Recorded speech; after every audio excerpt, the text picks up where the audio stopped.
नमस्कार दोस्तों, आप सभी सम्मानित दोस्तों का हमारे YouTube चैनल में हार्दिक स्वागत है। आज की क्लास में हम अधिसूचना को देखेंगे, जो कि पत्र लेखन का दूसरा भाग अधिसूचना को देखेंगे।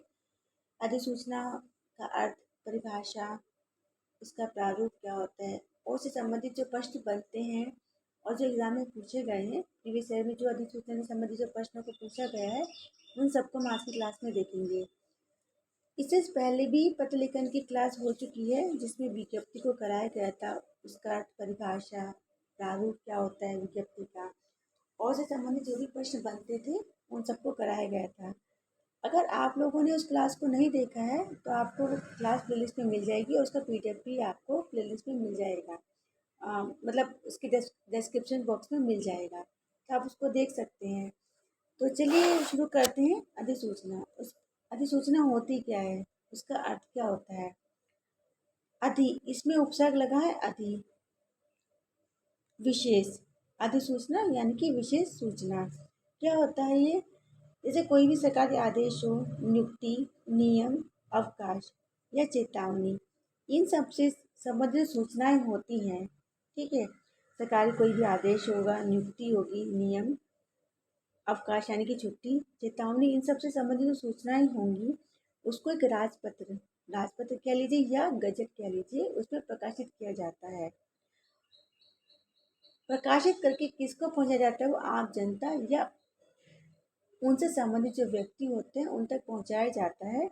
इसको हम अधिसूचना कहते हैं। एक बार फिर से देख लीजिए। कोई भी सरकारी आदेश हो, नियुक्ति, नियम या अवकाश हो या चेतावनी, इन सब से संबंधित सूचनाएं होती हैं। ठीक है, उसको आम जनता तक पहुंचाया जाता है। और आम जनता या उनसे संबंधित जो व्यक्ति होता है उस तक पहुंचाने के लिए इनको राजपत्र में प्रकाशित किया जाता है, जिसको हम अधिसूचना कहते हैं। ये समाचार पत्र में प्रकाशित नहीं होती है। ठीक है, क्वेश्चन बनता है यहाँ पर कि जो अधिसूचनाएं कहाँ पर प्रकाशित होती है? समाचार पत्रों में, गजट में। जैसे एग्जाम्पल आपको ऑप्शन दे रहते हैं, तो किसमें प्रकाशित होती है? गजट या राजपत्र। ठीक है, दोनों एक ही होता है, चाहे गजट कह लीजिए चाहे आप राजपत्र कह लीजिए। अधिसूचना को राजपत्र में प्रकाशित किया जाता है और इनको किसकी ओर से प्रकाशित की जाती है? ये जो सूचनाएं होती हैं राष्ट्रपति या राज्यपाल की ओर से जारी की जाती है। किसकी ओर से? राष्ट्रपति और राज्यपाल की ओर से जारी की जाती है। इसी कारण इसमें प्रेषक का उल्लेख नहीं होता। ठीक है, तो चलिए परिभाषा को देखते हैं।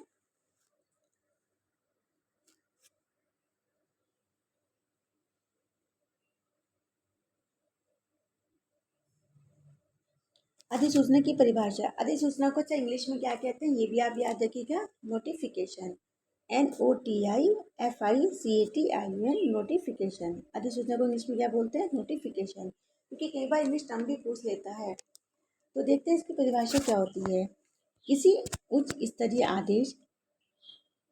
आदेश, सचिव स्तर के राजनीतिक अधिकारी की नियुक्ति, पदोन्नति यानी कि प्रमोशन, स्थानांतरण, सार्वजनिक स्थानांतरण यानी कि ट्रांसफर, सार्वजनिक महत्व की कोई सूचना जो राज्य सरकार या भारत सरकार के राजपत्र या गजट में प्रकाशित होती है उसे अधिसूचना कहते हैं।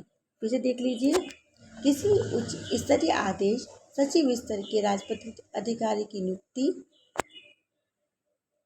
पदोन्नति, स्थानांतरण या सार्वजनिक महत्व की कोई सूचना जो राज्य सरकार या भारत सरकार के राजपत्र यानी कि गजट में प्रकाशित होती है उसे अधिसूचना कहते हैं। तो इतना समझ आ गया होगा।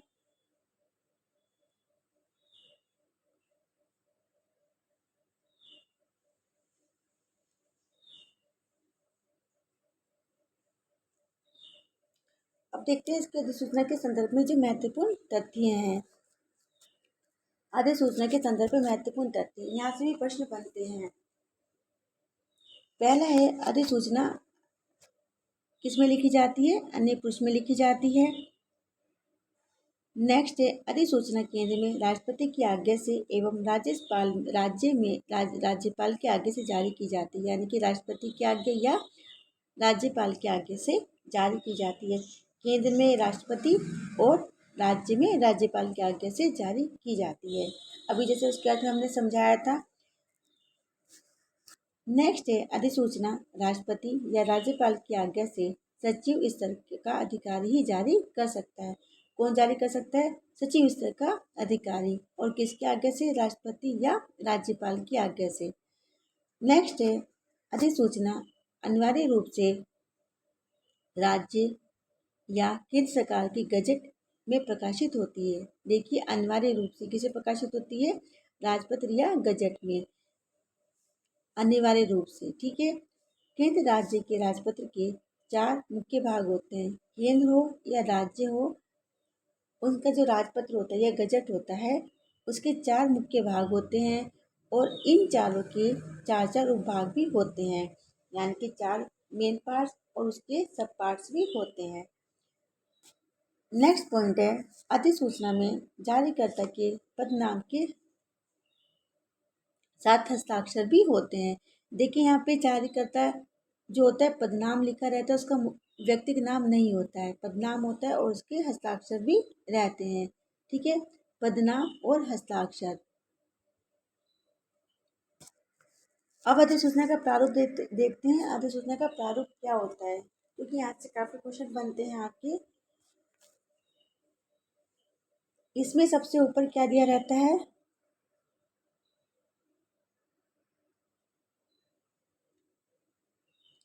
सबसे ऊपर मिड में, बीच में राजपत्र का नाम लिखा रहेगा। उसके ठीक नीचे ही बीच में ही अधिसूचना का शीर्षक लिखा रहेगा और फिर नीचे स्थान और दिनांक, डेट लिखी रहेगी। ठीक है, सबसे ऊपर राजपत्र का नाम, ठीक उसके नीचे अधिसूचना का शीर्षक और ठीक वहीं पर नीचे बीच में ही स्थान और दिनांक लिखा रहेगा।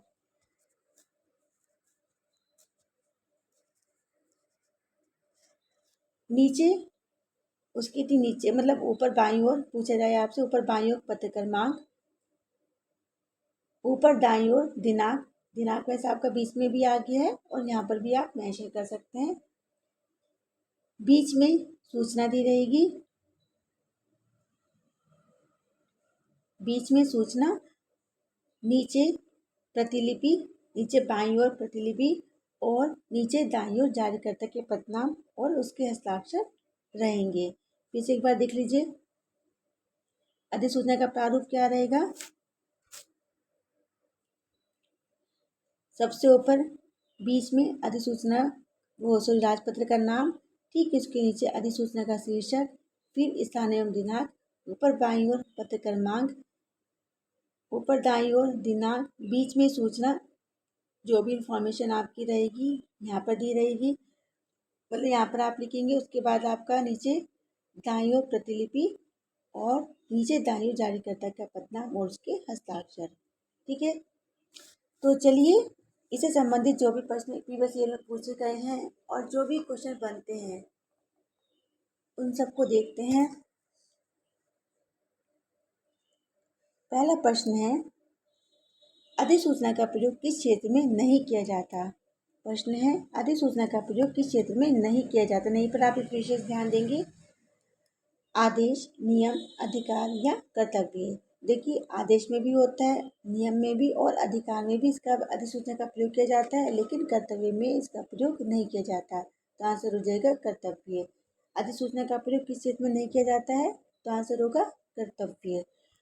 अगला क्वेश्चन है कार्यालय आदेश में अधिकारी का हस्ताक्षर किस स्थान पर किया जाता है।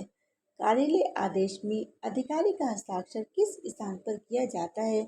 ऊपर बाईं ओर, नीचे दाईं ओर, नीचे बाईं ओर या ऊपर दाहिनी ओर।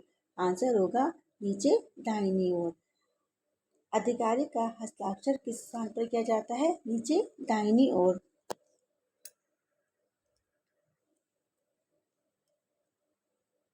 नेक्स्ट क्वेश्चन है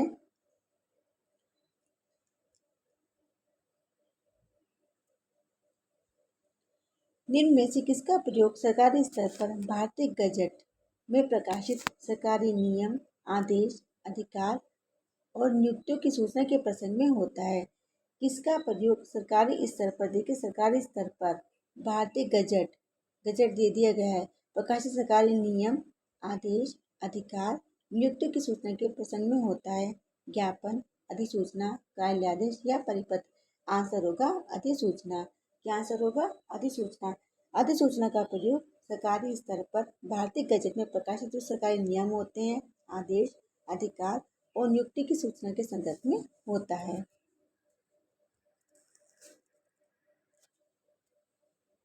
अगला प्रश्न है, किसका प्रयोग अधिकतर भारतीय गजट में प्रकाशित सरकारी नियम, आदेश आदि की सूचना के प्रसंग में होता है? तो आंसर होगा अधिसूचना। देखिए, क्वेश्चन को कितने तरीके से पूछ सकता है, ठीक है। तो किसका प्रयोग अधिकतर भारतीय गजट में प्रकाशित सरकारी नियम, आदेश आदि की सूचना के प्रसंग में होता है? तो आंसर होगा अधिसूचना। अगला क्वेश्चन है, किस प्रकार की पत्र की भाषा शैली विधिक एवं टकसाली होती है? कार्यालय आदेश, परिपत्र, अधिसूचना या अर्थशास्त्रीय पत्र। आंसर होगा अधिसूचना। अधिसूचना जो पत्र होता है उसकी भाषा शैली विधिक और टकसाली होती है, क्योंकि सरकारी होती है ये, तो यहाँ पे कैसी हो जाएगी? विधिक हो जाएगी और टकसाली होती है। नेक्स्ट क्वेश्चन है, अधिसूचना के संबंध में कौन सा कथन गलत है? गलत पूछा है कि कौन सा कथन गलत है। इनमें प्रेषक का उल्लेख होता है, इसे विज्ञप्ति भी कहा जाता है, सामान्यतः ये गजट में प्रकाशित होता है, ये राष्ट्रपति अथवा राज्यपाल की ओर से जारी की जाती है। अभी हमने जब इसकी परिभाषा देखी, इसके तथ्य देखे और अर्थ देखा, तो आपसे उन सबसे आपको स्पष्ट हो गया होगा कि आंसर आपको समझ आ गया होगा कि क्या इसमें कथन सही है, कौन सा इसमें गलत है। तो आंसर होगा आपका ऑप्शन ए, इसमें प्रेषक का उल्लेख नहीं होता। ठीक है, ये क्या, इसमें प्रेषक का उल्लेख होता है, ये आपका गलत है, क्योंकि इसमें प्रेषक का उल्लेख नहीं होता। क्यों नहीं होता? क्योंकि राष्ट्रपति और राज्यपाल की ओर से जारी की जाती है, इसीलिए इसमें प्रेषक का उल्लेख नहीं होता। ठीक है। अगला क्वेश्चन है, अधिसूचना का प्रकाशन कहाँ से होता है? ऑप्शन है समाचार पत्र, गजट, तालपत्र या सोशल इंडिया। उसका प्रकाशन कहाँ से होता है? तो आंसर होगा गजट। अधिसूचना का प्रकाशन गजट या राजपत्र से होता है। अगला क्वेश्चन है, पत्र लेखन की विशेषता नहीं है। पूछा है, विशेषता नहीं है। ऑप्शन है स्पष्टता, क्लिष्टता, क्रमबद्धता या संपूर्णता। देखिए, पत्र लेखन में आपकी स्पष्टता भी होनी चाहिए, क्रमबद्धता होनी चाहिए, संपूर्णता भी होनी चाहिए। अगर स्पष्ट नहीं होगा तो पत्र समझ में नहीं आएगा। क्रमबद्ध नहीं होगा कि कुछ आपने कहीं लिख दिया सेंटेंस का, आपका क्रमबद्ध नहीं हो रहा है, जो भी आपकी सूचना है ये भी नहीं होनी चाहिए, यानी कि क्रमबद्ध होनी चाहिए, संपूर्णता भी होनी चाहिए। तो आंसर होगा क्लिष्टता। ठीक है, पत्र लेखन में स्पष्टता, क्रमबद्धता, संपूर्णता तो होना चाहिए, लेकिन क्लिष्टता नहीं होनी चाहिए, जटिल नहीं होना चाहिए। अगला क्वेश्चन है, कौन सा पत्र है जो राष्ट्रपति या राज्यपाल के नाम से जारी होता है? इसने पूछा कि कौन सा पत्र है जो राष्ट्रपति या राज्यपाल के नाम से जारी होता है? संकल्प, अधिसूचना, द्रुतगामी पत्र या प्रस्ताव। तो आंसर होगा अधिसूचना। अधिसूचना एक ऐसा पत्र है जो राष्ट्रपति या राज्यपाल के नाम से जारी होता है।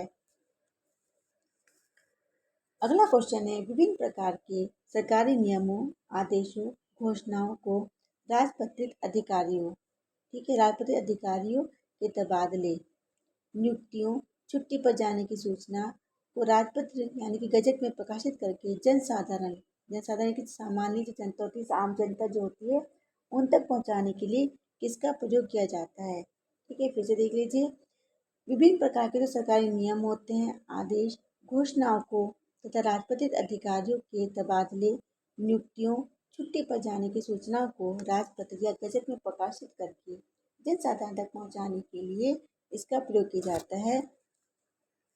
ऑप्शन है अनुस्मारक, प्रस्थानगन, ज्ञापन या अधिसूचना। तो किसका प्रयोग किया जाता है? अधिसूचना। अधिसूचना का प्रयोग किया जाता है कि कोई भी सरकारी नियम होता है, आदेश होता है, घोषणा, राजपत्रित अधिकारियों के तबादले, नियुक्तियों, छुट्टी पर जाने की सूचनाओं को राजपत्र में प्रकाशित करके जनसाधारण तक पहुंचाने के लिए अधिसूचना का प्रयोग किया जाता है। तो उम्मीद है कि आपको आज की क्लास पसंद आई होगी और आपकी तैयारी में ये मुझे लगता है कि काफ़ी अच्छी होगी और रामबाण भी सिद्ध होगी। आपको मेरी क्लास अगर अच्छी लगी तो प्लीज़ क्लास को लाइक शेयर करें और चैनल को सब्सक्राइब भी करें। आज क्लास में इतना ही। धन्यवाद।